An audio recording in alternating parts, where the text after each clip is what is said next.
As families gear up for the new school year, many may be surprised to learn that 1 in 4 children struggle with reading and learning due to an undiagnosed vision problem.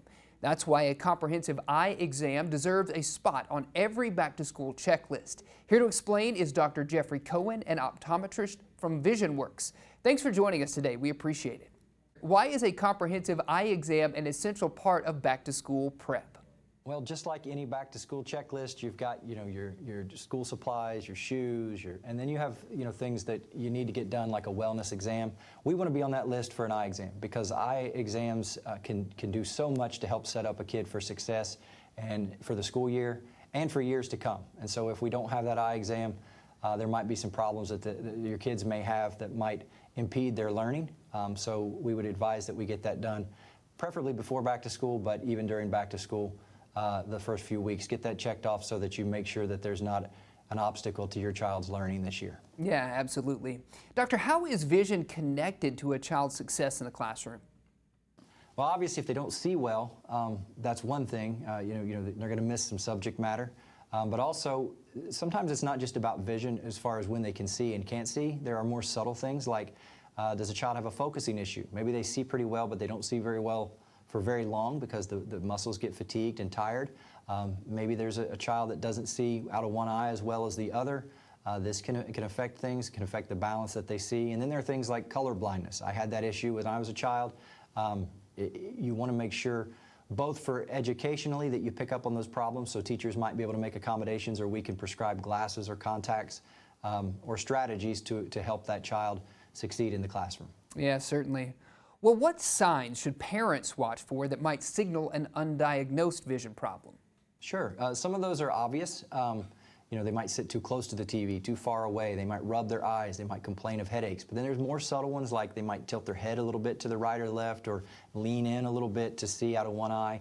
And then there's the not so obvious, like attention span. Sometimes we think kids might have an attention span problem, or they may not like math or reading because they only sit there for so long to do it, and then they get up. But kids notoriously don't articulate their issues like we would like for them to. And so maybe some kids can see, they can't verbalize to us that their eyes are getting fatigued, and they vote with their feet, so to speak. They get up and just move away.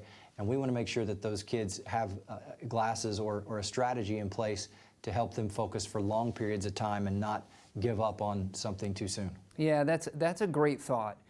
I'm curious about screen time. How is rising screen time affecting kids' eyes, and what can parents do to help? Absolutely. So kids, when they're in front of screens, and adults too, we know that we don't blink as often, and blinking is what creates a comfortable, smooth eye with a nice tear. So the eyes can become uncomfortable. As we talked about, the muscles that we use to focus can become tired. If we look at a screen for an hour, we've used a muscle for an hour. So we sometimes need to alleviate that problem. The easiest for those is just to get up and do something different. If a kid's going to be on a screen for 10 or 15 minutes, have them get up, walk around, do something different, look at a different distance, and then come back to their work. And then long term, as a population, we're becoming more and more nearsighted. We don't think it's a stretch to say that is partially due to screen time. And so you just want to, take breaks and wear proper eyewear. Those are the two messages that I would give to parents. Yeah, thank you for explaining all of that. If we're curious about more information, where can we go to learn more, Doctor? VisionWorks.com. You can make appointments there. We take a lot of insurances.